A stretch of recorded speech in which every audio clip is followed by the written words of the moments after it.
하나님 예수님께서 진짜 태어나신 이 계절, 바로 이때에 이 성탄절을 맞이하여서 성탄절과 영적 전쟁이라는 성경의 말씀에 기록된 깊은 진리를 깨닫는 저희들 되어서 진실로 이 성탄절에 영적 전쟁을 결심하는 저희들 되게 하옵소서. 예수님 이름으로 기도합니다. 아멘. 누가복음 2장 13절 14절을 통해서 성탄절과 영적 전쟁이라는 제목으로 말씀을 전하겠습니다. 우리가 성탄절 문화를 한번 생각해 보면 굉장히 평화롭고 그리고 로맨틱하기도 하고 목가적이기도 하고 그리고 뭔가 굉장히 젊고 기쁘고 아주 환상적이고 근데 오늘 제가 이제 드리는 이 제목은 성탄절 영적 전쟁입니다. 전혀 성탄절에 어울리지 않는 제목이죠. 교황도 성탄절 되면 메시지를 전하는데 그 메시지 주제가 핵심 주제가 뭔가 하면 세상의 평화입니다. 세계의 평화를 이야기를 하죠. 근데 과연 성경에서 말하는 성탄절이 과연 그런 분위기인가라는 것입니다. 전혀 그렇지 않습니다. 우리는 지금까지 성탄절을 어떻게 지냈습니까? 성탄절 이브만 되면은 거의 교회에서 거의 밤을 새죠. 애들이 다 모여가지고 성탄 축하를 하고 그리고 저녁 되면 떡국도 먹고 거의 청년들은 밤을 새면서 교회 있다가 새벽 되면 새벽송 나가죠. 새벽송 나가가지고 갔다 오면 꾸벅꾸벅 졸면서 다음날 성탄 예배를 드리고 어떤 그런 아름다운 추억들이 있고 교회들마다 이 성탄 추기를 아주 화려하게 장식해서 아주 환상적이죠. 미국에 갔던 사람들 이야기를 들어보면 미국에는 11월 말 되면 이 추수감사절을 지내죠. 그럼 추수감사를 딱 끝나자마자 바로 성탄절로 돌입해요. 그럼 한 달 동안 성탄절을 지키는데 그 미국 사람들은 보면은 이 성탄절을 지키기 위해서 1년 동안 모금을 한대요. 돈을 우리나라 돈으로 한 200만 원 내지 300만 원 정도 모금해서 자기 집에다가 다 추리를 만드는데 어떻게 만드느냐면 집 전체에다가 오색등을 다 붙여가지고 불을 밝히는 거예요. 그런데 이제 그렇게 밝혀놓으면은 그 거리 전체가 그냥 환상적이라고. 밤새도록 불을 밝혀놓는데 미국 가면 그런데요. 그런데 만약 그 중에서 한 집이 빠졌다. 그럼 완전히 왕따 당한 거예요. 성탄절 불도 안 밝히는 저 집 이래가지고 완전히 왕따를 당한대요.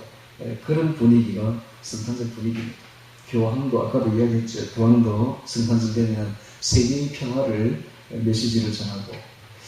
그런데 과연 이것이 진짜 성탄절 성경에 기록된 성탄절 분위기하고 맞는가라는 것이 전혀 아닙니다.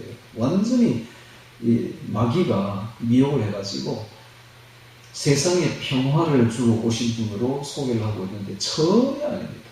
이것은 마귀의 또 다른 교묘한 전략이고 미혹입니다. 우리에게 빠지면 안 돼요. 그럼 진짜 성탄절의 분위기는 어떤 분위기인가? 성탄절은 어떤 날인가? 이것을 오늘 말씀을 드리겠습니다. 아까도 제가 이야기했어요. 교황이 성탄절 되면 세계의 평화를 메시지를 발표한다고 했는데 진짜 예수님이 오셔서 세상에 평화를 주었을까요? 아니에요. 성경에 보면은 이사야서 48장 22절에 보면 이렇게 말합니다. 여호와께서 말씀하시되 악인에게는 평강이 없다 하셨느니라. 여러분 악인에게 무슨 평강이 있습니까? 악인에게는 평강 없습니다. 쫓아오지 않아도 늘 두렵고 떨리는 것이 악인들 아닙니까? 무슨 평화가 악인에게 있겠습니까? 악인에게는 평강이 없습니다. 근데 오늘 이제 말씀을 보면은 여기 보면 누가복음 2장 14절에 보면 이렇게 되어 있죠. 지극히 높은 곳에서는 하나님께 영광이요 땅에서는 기뻐하심을 입은 사람들 중에 평화로다 되어 있습니다. 여기 보면 땅에서는 기뻐하심을 입은 하나님의 기뻐하심을 입은 사람들 중에 평화로다입니다. 이 세상의 평화가 아니에요. 환경적인 평화가 아닙니다. 하나님이 기뻐하시는 사람들에게 평화가 있다라는 것입니다. 이것을 다른 성경의 공동번역에는 이렇게 되어 있습니다. 하나님이 사랑하는 사람들에게 평화가 있다. 이렇게 되어 있고 NIV 성경 같은 데서 미국 성경에서는 이렇게 되어 있습니다. 하나님의 은혜가 임한 사람들에게 평화가 있다. 이렇게.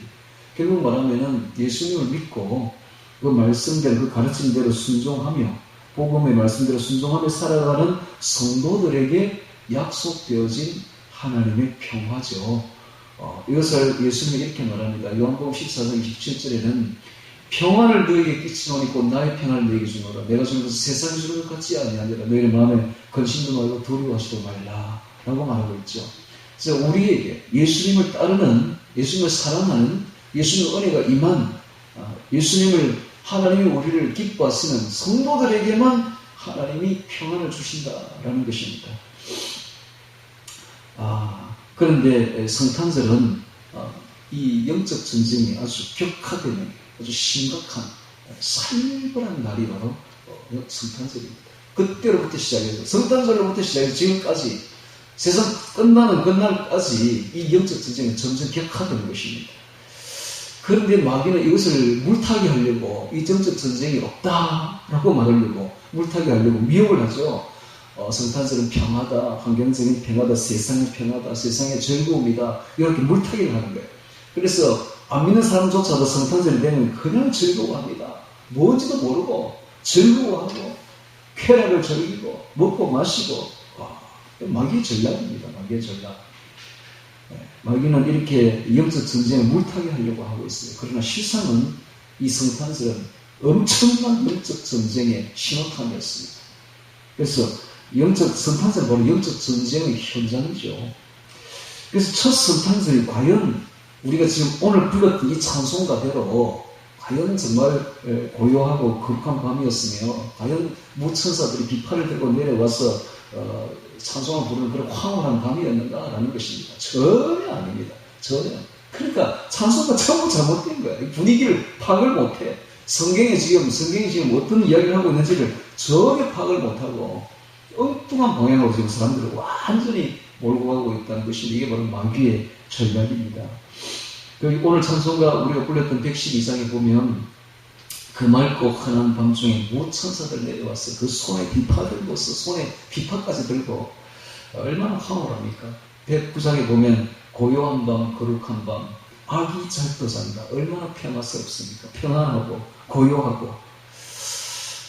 지금 천군 천사들이 그 즐거운 찬송을 드리고 있고, 전혀 아닙니다. 그런 분위기가 전혀 아니에요. 오늘 제가 드리는 이 성경 말씀을 가지고 이제 살펴보면 너무나 성탄 문화가 잘못되어 있다. 성경하고는 너무 반대 방향으로 가고 있다. 이 마귀가 물타기하는 거예요. 마귀의 미혹입니다. 그래서 이 성탄절은 이런 평화가 아닙니다. 진짜 영적 전쟁이 살벌하게 진행되는 아주 두렵고 무서운 전쟁이 일어난 밤이 바로 성탄절이었다라는 사실입니다. 자, 우리 누가복음 2장 13절 봅니다. 2장 13절. 자, 여기 보면 홀련히 갑자기 허다한, 거기에 뭐라고 되어 있습니까? 성경 안 봅니까? 누가복음 2장 13절 다시 보십시오. 홀련히 허다한, 거기에 뭐라고 되어 있습니까? 천군이 되어 있습니다. 천군이 뭡니까? 천군은 하늘의 천사들 중에서도 두 부류가 있어요. 메시지를 전하는 그것을 천사라고 합니다. 천사. 그 다음에 영적 전쟁하는 천사들도 있어요. 이 사람들을 천군이라고 해요. 천군. 그래서 메시지를 전하는 천사들의 그 장이 있는데, 그룹에 총지휘자가 있는데, 그 총대장이 바로 가브리엘입니다. 그 다음에 영적 전쟁을 하는 총지휘자, 총장군이 있는데, 그분이 바로 군장인데, 미가엘 군장이죠. 그래서 미가엘과 가브리엘로 대표되는 천사의 두 부류가 있다. 메시지를 전하는 건 천사고, 전쟁을 하는 것은 천군이다. 이런 뜻입니다. 그러면 여기 보면 다시 이제 13절에 봅니다. 홀련히 허다한 천군이 그 천사와 함께 있어, 이렇게 되어 있죠. 천사는 한 명이야, 한 명. 그 천사는 단수입니다. 그 다음 천군은 허다한 붙어 있죠. 복수입니다. 어마어마하게 많은 천군이 내려왔어요. 그럼 이게 뭡니까? 소식을 전하러 온 게 아니죠. 전쟁으로 내려온 거예요. 대부분의 천사들은 전부 전쟁으로 내려온 겁니다. 손에 금을 딱 빼들고, 비파가 아니에요. 금을 빼들고, 지금 일촉즉발이 지금 어마어마하게 무서운 상황이 지금 벌어지고 있다. 큰 전쟁이 벌어진 겁니다. 큰 전쟁이 지금 격돌을, 마귀의 모든 군사와 하나님의 모든 군사가 지금 격돌하는 지금 일촉즉발의 그런 무서운 그런 긴장감이 도는 그런 순간이 바로 이 예수님이 탄생한 이 밤이었다라는 것입니다. 그리고 소식을 전하는 천사는 단 한 명이었어요. 가브리엘 천사. 그 천사라고 되어 있죠. 거자가 붙여 있죠. 한 명이었다. 이런 거 몰랐죠. 네. 자세히 보면 그렇잖아요. 딱 보면은. 그렇게 이게 분위기가 어떤 분위기예요? 이게 평화로운 분위기가 아닌 거야. 어마어마하게 긴장감이 감도는 무서운 두려운 밤이 바로 그 밤이었다라는 것입니다. 자, 그래서 참 이 군대가 이제 나오는데 이 군대가 뭐하러 왔을까요? 군대가 뭐 찬양하러 왔을까요? 찬양하실 사람이 없어서 군대를 보냈을까요? 군대는요, 전쟁하러 가는 겁니다. 전쟁할 때 군대를 보내는 것이지 찬송할 때 군대를 보내는 경우는 없잖아요. 그럼 이 군대가 왜 왔을까요? 바로 전쟁하려고 온 겁니다. 이 엄청난 영적 군대가 전쟁하려고 온 거예요.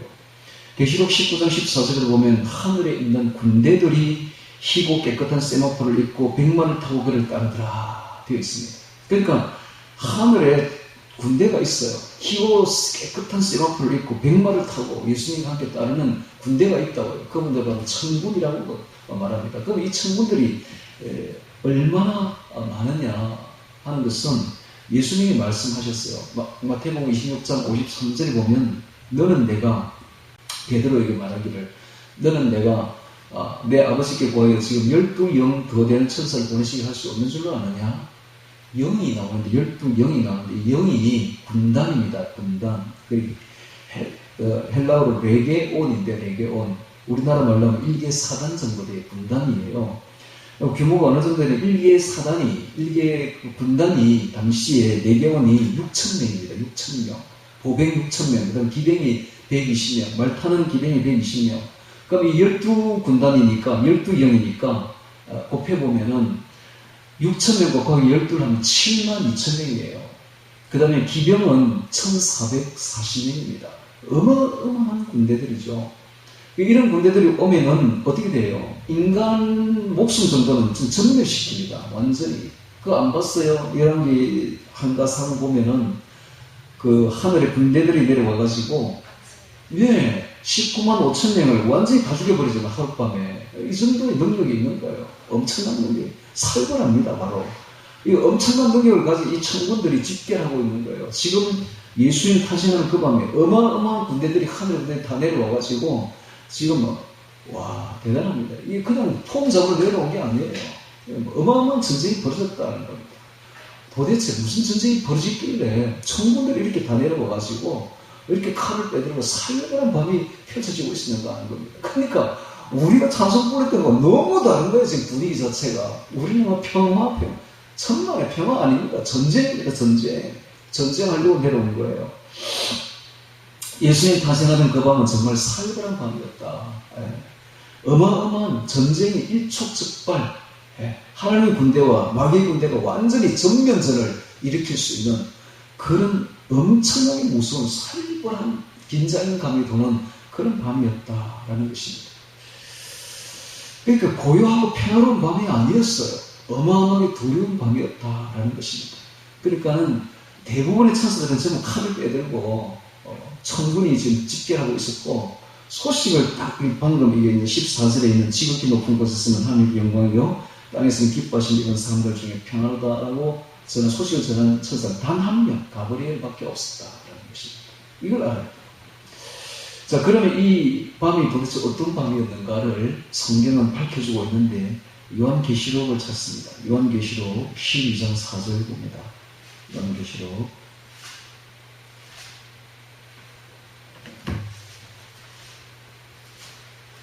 12장 4절.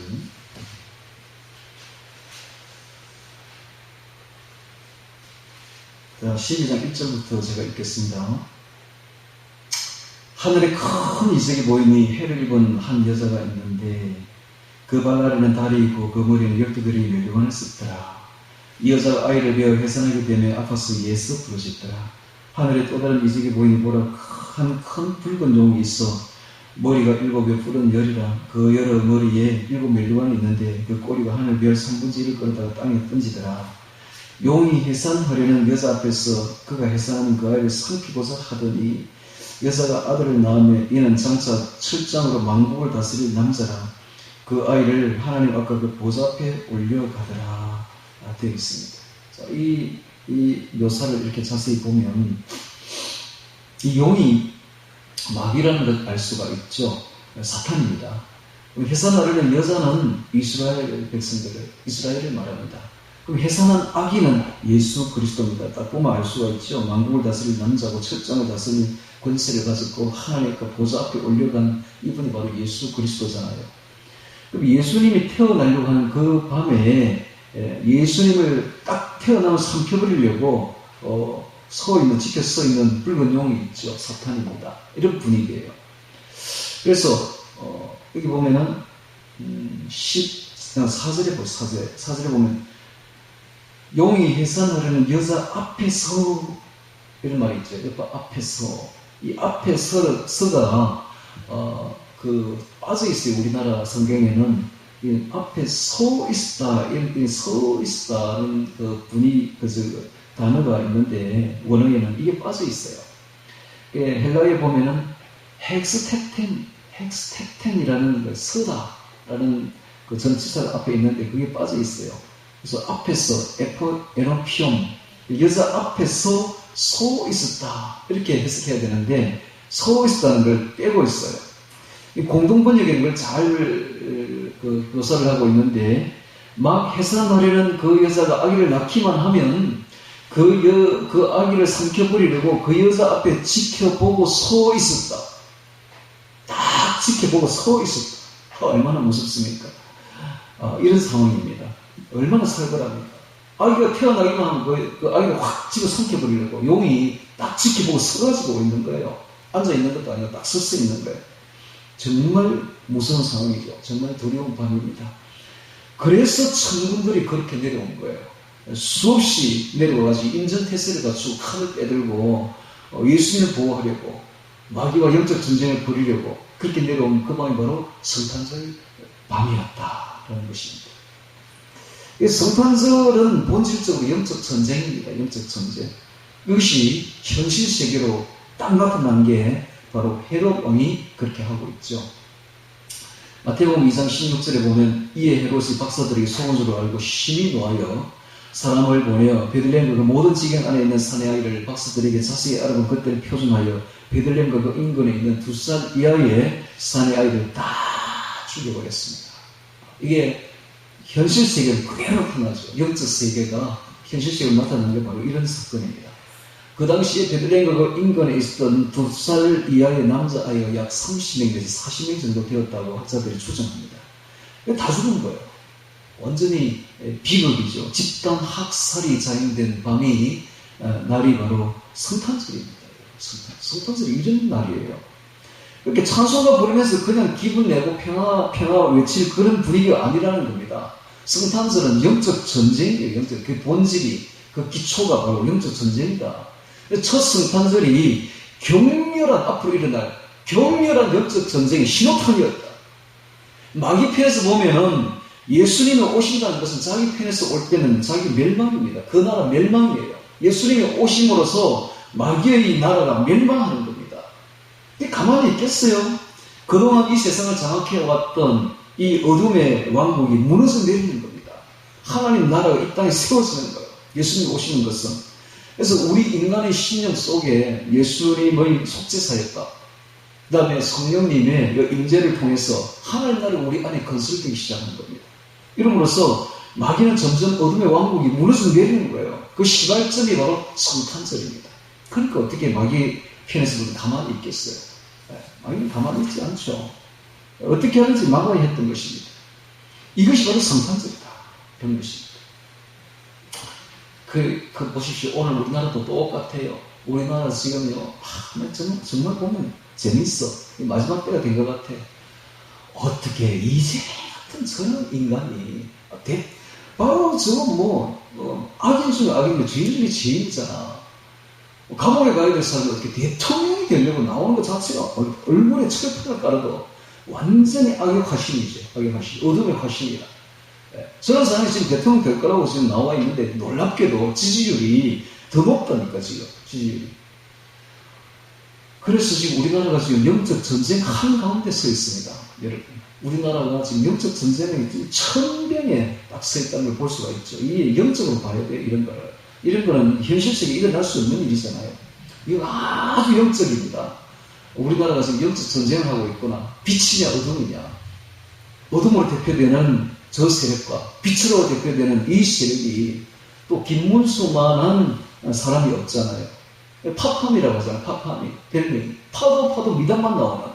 도대체 결점을 찾을 수가 없는 이런 사람이 어떻게 있습니까? 지금 2030 세대들이요. 김문수를 몰랐다가 찾아보니까 깜짝 놀랐는데 어떻게 이런 위대한 사람이 우리나라에 있습니까?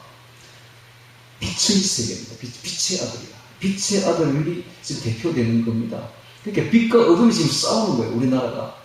여기서 이 전쟁에서 지금 6월 3일 날 결정이 날 건데 만약에 어둠이 이겼다면 우리나라는 끝장나는 겁니다. 끝장나요.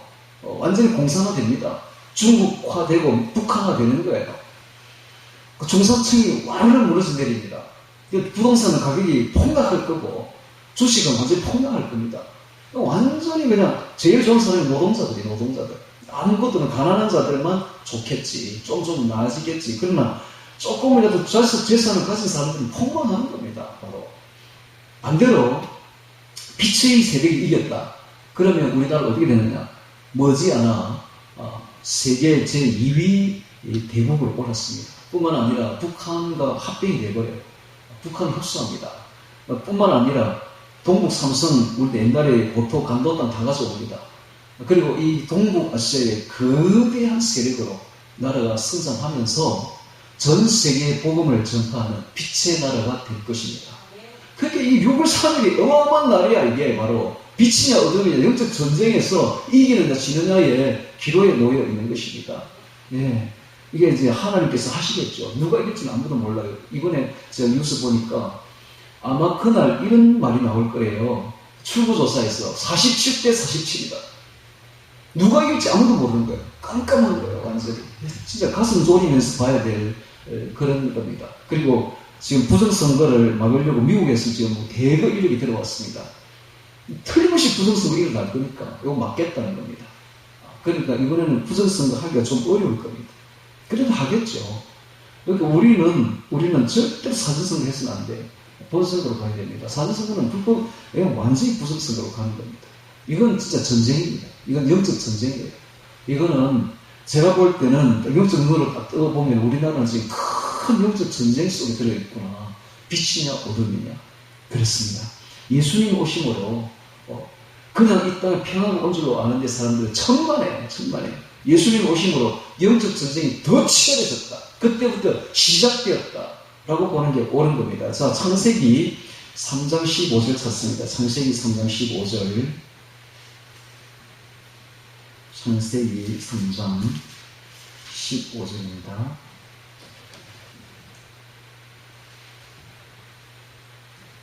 이 원시복음이죠. 창세기 3장 15절은 원시복음이라고 합니다. 복음하면 기쁜 소식, 이잖아요. 복음이 기쁜 소식. 이렇게 즐겁고 행복한 소식인데, 근데 복음의 내용을 보면 전혀 그렇지 않아요. 이건 바로 전쟁입니다, 전쟁. 자, 한번 읽어보겠습니다. 창세기 3장 15절 제가 보겠습니다. 내가 너를 여자와 원수가 되게 하고 너의 후손도 여자의 후손과 원수가 되게 하리니 여자의 후손은 내 머리를 상하게 할 것이요 너는 그의 발꿈치를 상하게 할 것이라. 이게 원시 복음이래. 이게 기쁘고 즐겁습니까? 이 내용이? 아니죠. 이 내용은 바로 전쟁입니다. 전쟁이에요. 여기 보면 여자의 후손이 나옵니다. 여자의 후손이 누굽니까? 여자의 후손은 바로 예수님입니다. 그리고 예수님의 뒤를 따르는 성도들입니다. 항상 예수님과 성도들은 일치해요. 똑같은 거예요. 그래서 우리 성도들은 예수님을 닮아가야 돼요. 예수님처럼 똑같이 예수님 그 길을 걸어가야 돼요. 그래서 하나님 볼 때는 예수님과 우리를 거의 같이 본다고요. 똑같은 아들을 본다고. 그러니까는 이게 여자의 후손은 예수님으로 비롯된 성도들을 말합니다. 예수님을 따르는 주의 제자들을 말합니다. 그 다음에 이 뱀의 후손이 나오죠. 이 뱀의 후손이 누굴까요? 뱀은 마귀입니다. 뱀의 후손은 마귀의 자식들이야. 어둠의 자식들이죠. 이 두 세력이 격돌한다는 거예요. 격돌한다. 이게 바로 복음입니다. 그러니까 복음은 기쁜 소식 맞아요. 행복한 소식 맞아요. 그 결과적으로 우리는 기쁨이 되지. 그러나 그 과정에서는 마귀와 치열하게 전쟁해야 된다. 이런 뜻입니다. 마귀가 지배하는 이 어둠의 왕국을 무너뜨려야 되니까 그 과정은 치열한 전투와 치열한 전쟁이 일어난다 하는 것을 예언하고 있는 것입니다. 그러니까 보십시오. 여기 보면 오늘날 그 기독교인들은 복음을 단순히 기쁜 소식이라고만 생각해요. 그러나 그건 결과입니다. 결과고 그 결과를 얻기 위해서는 그 기쁜 소식은 틀림없는데 그 결과를 얻기 위해서는 치열한 마귀와의 전쟁이 필요하다는 것입니다. 자, 그래서 이제 다른 종교들에 보면은 다른 종교들도 구원을 갈망합니다. 자기들도 죽어서 천국에 가기를 원하죠. 구원을 갈망해요. 그런데 그들에게는 죄인이라는 인식이 없어요. 또한 이 죄에서 구체적으로 구원을 가르치고 있지도 않습니다. 모든 종교들이 신비 체험을 이야기를 하고 주술적인 체험, 신비주의, 종교적인 어떤 체험 이런 것만 이야기를 해요. 근데 그 체험이라는 그 접신이라는 게 하나님이 아닙니다. 전부 다 마귀입니다. 마귀한테 완전히 속고 있는 거죠. 불쌍한 게 바로 타 종교인들입니다. 하나님이 아니에요. 그들에게 접신하는 그 신들이 전부 마귀 귀신들인 것입니다. 자, 여기 보면은 원수라는 말이 나오죠. 내가 너를 여자와 원수가 되게 하고 너의 후손도 여자의 후손도 원수가 되게 하리니 이런 말이 나오고 있습니다. 원수, 이게 히브리어로 에바인데 목숨 걸고 싸울 수밖에 없는 원수를 말합니다. 적을 죽여야만 내가 살 수 있는 게 바로 이 에바입니다. 원수입니다. 이걸 우리나라 말로는 불구대천지 원수라고 하죠. 불구대천지 원수. 이걸 줄여서 불구대천지수라고 하는데 이게 어디 나오냐면 공자와 그 후학들이 지은 예기라는 책이 있는데 예기의 처음에 나오는 고개편 상하가 나오는 고개편에 이 말이 나오고 맹자가 지은 진신편에도 이 말이 나오는데 불구대천지라는 말이 무슨 말인가 하면은 아니 불자에다가 구는 함께 구입니다. 함께 구. 그래서 불공이라고도 하죠. 불구. 대는 뭐냐면 머리에 일대입니다. 천은 하늘천이죠. 그렇게 같이 하늘을 머리에 이고 살 수 없는 원수 이런 뜻입니다. 즉 함께 동일한 하늘 아래 함께 살 수 없는 원수, 즉 둘이서 함께 결코 같이 살 수 없는 관계, 이게 바로 진짜 말하는 원수관계, 여기 말하는 성경에서 말하는 원수관계입니다. 절대로 우리는 이들과 같이 살 수 없다는 거예요. 원수관계입니다.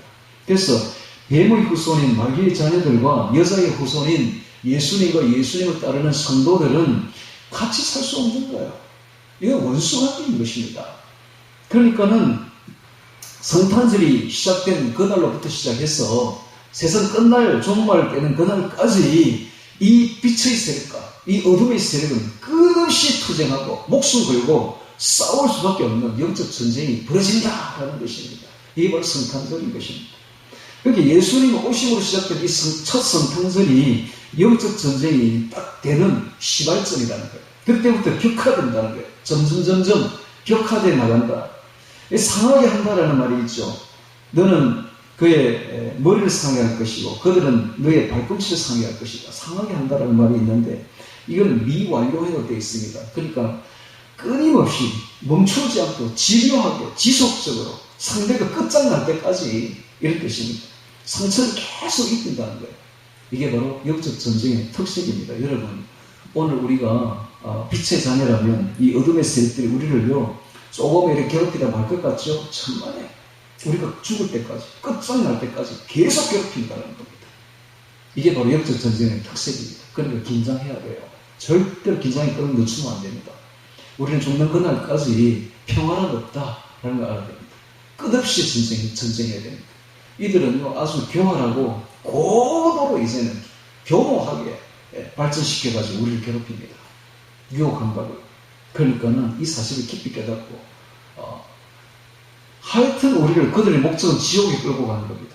우리를 어떤 식으로 속이든지 교모하게 속여가지고 지옥에 끌고 가면 그들의 목적은 끝나는 거야. 그걸 알아야 돼요. 그러니까 이 전쟁은 끝이 없습니다.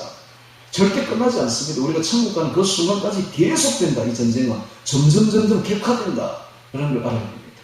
절대로 평화는 없습니다. 그러니까 긴장의 끈을 늦추지 말아야 됩니다. 딱 잘못하면 우리는 그들에게 끌려가서 지옥 갑니다. 그러니까는 오늘날 예수 믿는 사람들은 바로 이런 영적 전쟁에 부름을 받고 영적 전쟁의 한복판에 서 있다. 그걸 알아야 됩니다. 우리 항상 매일매일 영적 전쟁의 한복판에 서 있다. 그래서 절대로 우리는요, 유람선이 되면 안 됩니다. 먹고 마시고 놀고 떠들고 편안하게 놀러가고 이러면 큰일 난다. 이러면 우리는 군함이 되어야 됩니다. 항상 준비 타세를 갖추고 싸울 수 있는 교회는 군함이 되어야 되지, 교회가 유람선이 되면 큰일 난다. 큰일 난다. 매일매일 예수님을 믿는 그것이 바로 영적 전쟁입니다. 그래서 우리는 선택을 해야 됩니다. 빛과 어둠 가운데서 선택을 해야 돼요. 우리가 어둠을 선택하면 할수록 점점 하나님으로부터 멀어집니다. 이건 틀림없습니다. 영적 전쟁이기 때문에. 그리고 우리가 빛 가운데로 항상 진리 가운데로 선택할수록 우리가 가는 그 길이 십자가의 길이 될 것이요, 좁은 길이 될 것입니다만은 승리의 길입니다. 영적 전쟁에서 승리하는 길입니다. 그러므로 우리는 점점 그 길로 걸어가야 돼요. 그 길은 바로 거룩한 길입니다. 항상 우리는 거룩을 추구해야 돼요. 거룩하게. 그 거룩하게 하려면 참 좁은 길입니다. 정말로 십자가의 길이죠. 그 길이 승리의 길입니다. 우리가 점점 어둠을 선택할수록 쾌락은 즐길 수 있을지 몰라도, 우리의 욕망은 달성할 수 있을지 몰라도 그 길은 바로 실패의 길이다. 신앙의 실패의 길이다. 라는 걸 알아야 됩니다. 자, 다른 성경을 한번 찾아보도록 하겠습니다. 이번엔 누가복음 12장 썼습니다. 누가복음 12장.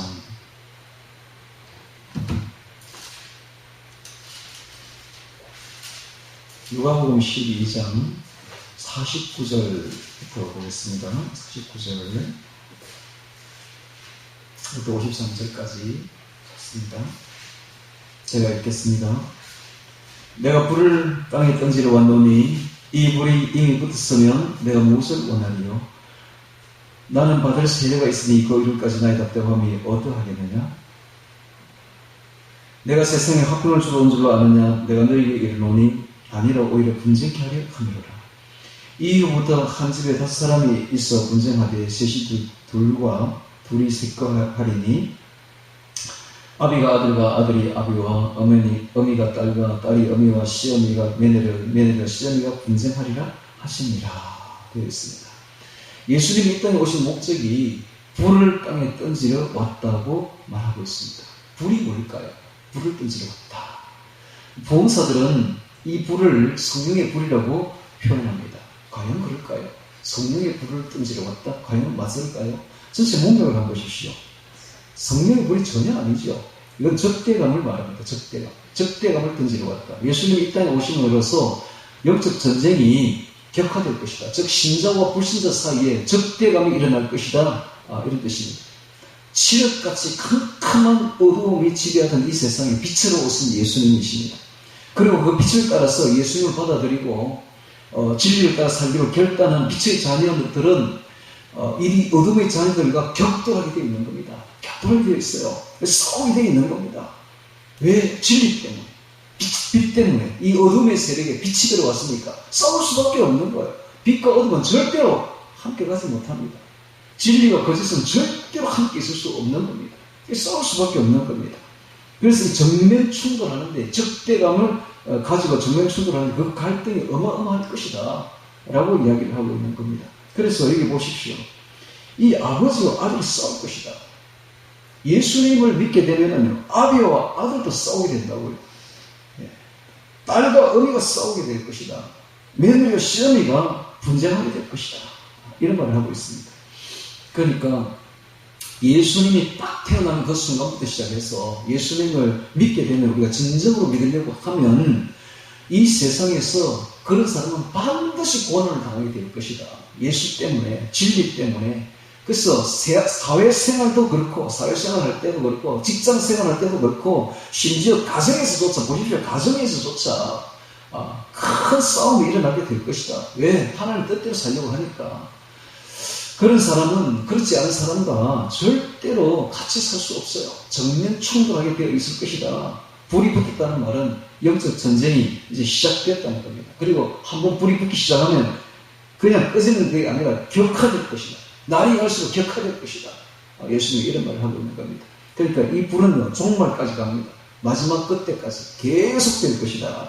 그 투쟁은 점점 격화되고 격렬해질 것이다. 종말의 끝이 다가올수록 마귀는 자기 때가 얼마 남지 않은 것을 알기 때문에 더욱 격렬하게 많은 사람들을 미혹해서 지옥 끌고 가는 게 그들의 목적이니까 그렇게 할 것이다.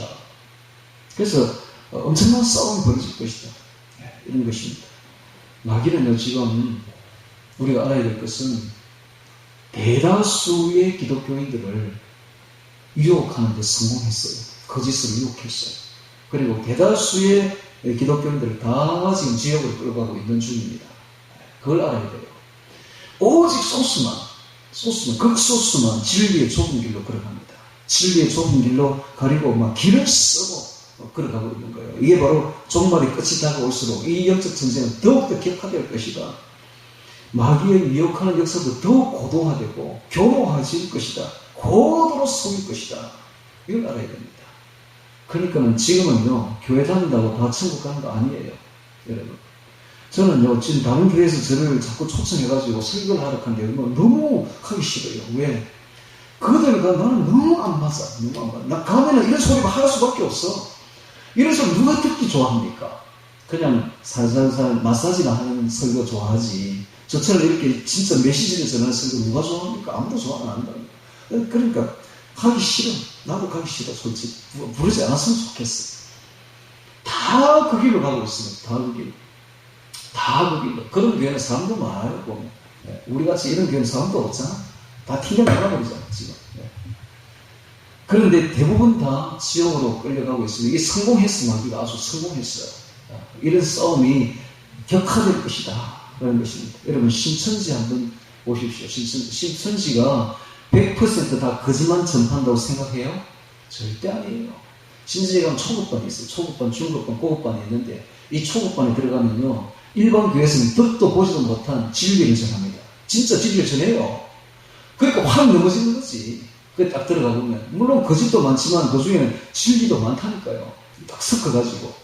그러니까는 뭐 교회에서 매일 마사지만 듣다가 마사지하는 설교만 듣다가 거기 신천지 가면 진짜 이제 메시지가 나오니까 뭐 꼼빡 넘어가는 거야. 그러다가 중급반 들어가면은 고급반 들어가면 뭐라 하느냐, 이만희가 예수다, 그리스도다, 이만희가 성경 보혜사다 이렇게 말한다고요. 그래도 이미 물이 들었기 때문에 빠져나올 수가 없는 거예요. 이게 바로 신천지입니다. 여러분, 신천지도 고도화되고 있어요. 지금 교모해지고 있어요. 날이 갈수록 그들의 세력이 커지고 있잖아요. 이게 바로 오늘날의 현실이다 하는 것입니다. 그래서 자 50절 봅니다. 그 밑에 50절, 누가복음 12장 50절 봅니다. 내가 땅에 불을 던지러 왔노니 이 불이 이미 붙었으면 내가 무엇을 원하리요? 나는 받을 세례가 있으니. 이런 말하고 있죠. 예수님이 받을 세례가 있대요. 그 세례가 뭡니까? 십자가죠. 대속적인 고난과 죽음입니다. 십자가. 그걸 세례라고 표현하고 있습니다. 세례가 있으니 그 이름까지 나의 답답함이 어떠하겠느냐 하시면서 하시는 말씀이, 내가 세상에 화평을 주러 온 줄로 아느냐? 내가 너에게 이르노니 아니라도 우리가 분쟁을 하려 함이로라 라고 말하고 있습니다. 분쟁을 하려 함이로라. 분쟁. 이 분쟁이 헬라어로는 디아메리스. 이 그냥 분쟁이 그냥 다툼 정도가 아니에요. 완전히 분리돼. 완전히 갈라쓰는 겁니다. 저 천국과 지옥으로 쫙 갈라지는 것이죠. 이게 그냥 뭐 단순한 분쟁이 아니에요. 단순한 다툼이 아니에요. 완전히 갈라쓰는 겁니다. 이걸 예수님은 마태복음에서 검으로 표현하고 있습니다. 검. 예수님이 마태복음 10장 34절에 말씀하시기를, 내가 세상에 화평을 주러 온 줄로 생각지 말라. 화평이 아니라 검을 주려고 하노라. 검이 뭡니까? 검은 사람을 죽이는 거잖아요. 즉 원수가 집안에 있다는 거예요. 한 가족인데 어떻게 원수가 집안에 나올 수 있을까요? 이게 바로 영적 원리입니다. 즉 어둠과 빛은 절대로 하나가 될 수 없어요. 진리와 거짓은 절대로 하나가 될 수 없어요. 진리가 일단 딱 들어가면, 빛이 들어가면 아무리 친한 가족이라 할지라도 원수가 될 수밖에 없는 거예요. 절대로 함께 갈 수가 없는 겁니다. 그래서 끊임없이 영적 전쟁을 하게 되어 있다. 이게 언제부터? 성탄절부터 시작된다. 성탄절부터. 성탄절의 본질이 바로 영적 전쟁이라는 것입니다. 영적 전쟁. 이 성탄절의 영적 전쟁이 이제 시발되었고, 우리를 구원하기 위해 오신 이 땅에 오신 예수님을 진정으로 축하하는 것이 성탄절이지만은 그 성탄절을 맞이하면서 우리가 거짓이 아닌 진리를, 어둠이 아닌 빛의 삶을 살겠다고 결단해야 되는 것입니다. 이 성탄절은 바로 그런 날입니다. 우리가 빛으로 가겠습니다 하고 결단하는 날이고, 진리로 가겠습니다 하고 결단하는 날이고, 이 세상과 분리하겠습니다 하는, 거룩하게 살겠습니다 하는 결단의 날인 것입니다. 그러나 이 세상과 짝하거나 옛사람의 욕망을 따라 살아가는 그런 혼합주의로 가는 그런 삶이 아니라, 정말 성탄절의 의미는 영적 전쟁을 통해서 철저히 완전히 하나님 앞에 서는 것을 결단하는, 그것 때문에 어마어마한 희생과 고난을 치른다 할지라도 그러한 결단이 오늘 우리에게 요구되는 날이 바로 성탄절이다 하는 것입니다. 성탄절. 여러분, 지금까지 우리가 알았던 성탄절 분위기하고 너무 다르죠. 이게 성경이 말하는 성탄절입니다. 성탄절은 그저 손에 비파 하나 들고서 고요한 밤, 거룩한 밤, 아기 잘 떠잔다 이런 게 아니다 이 말. 평화, 세상의 평화 이게 아니라는 것입니다. 완전히 반대로 그건 마귀 물타기 작전이었다는 것입니다. 완전히 성경은 다르다. 성탄절부터 시작해서 영적 전쟁이 시작된다. 너희도 이제 준비하라. 이런 것입니다. 메시지가. 이제는 세상과 분리되어서 진짜 거룩한 길을, 좁은 길을 걷겠다고 결단하라. 빛의 세계로 살겠다고 결단하라. 그렇게 되면 마치 가족과도 원수가 될 것이다. 이 안 믿는 사람들과는 가족이라 할지라도 원수가 될 것이다. 그래서 세상에 있는 모든 사람들은 원수가 될 것이다. 이걸 결단하는 것입니다.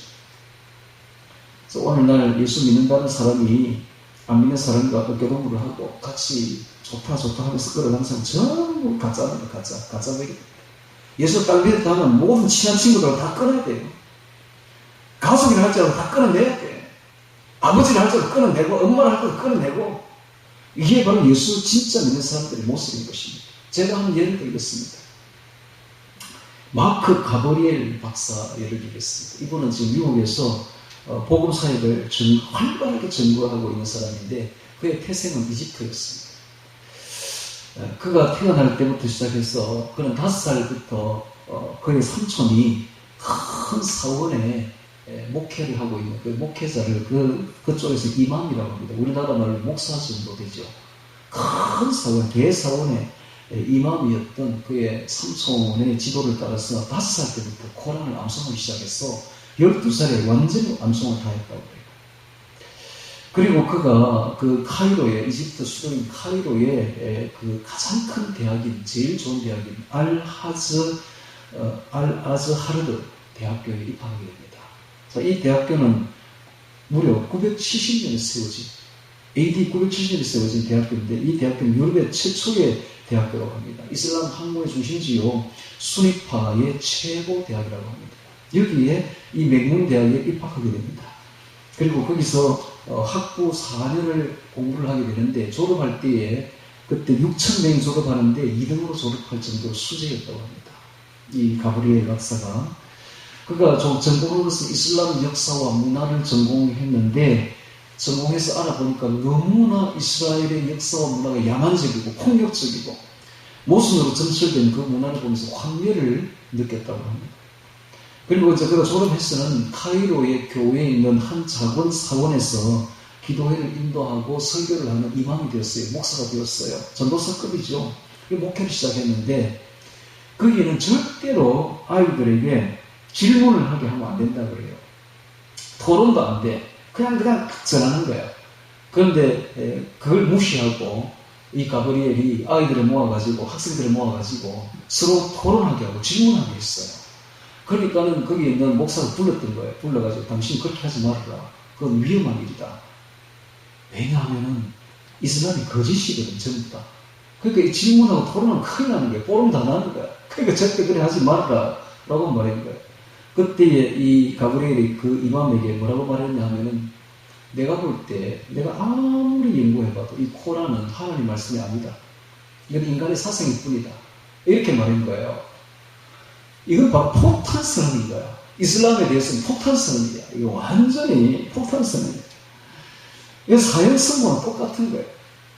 그러니까는 그 이마음이 뭐라고 하면 너 기독교인이지 이렇게 말해요. 너 기독교인이지. 그리고 그날 새벽에 밤 새벽 3시에 약 20명의 경찰들이 기관단총을 들고 찾아온 거예요. 그리고 그걸 붙잡고 체포를 해서 감옥에 쳐넣고 얼마나 고문을 했는지 너 기독교인이지 부르라면서 고문을 했는데 그때에 이분이 기도를 합니다. 오 하나님, 하나님은 나의 하나님이십니다. 나를 돌보시고 이 고초 가운데서 오직 하나님이 함께 계시는 것을 나는 믿습니다. 그리고 언젠가는 내가 하나님을 배울 것이고 하나님을 만날 것을 제가 믿습니다. 라고 기도했고 그때부터 이슬람을 완전히 버리게 됩니다. 그런데 그 삼손이 굉장히 높은 사람이었어요.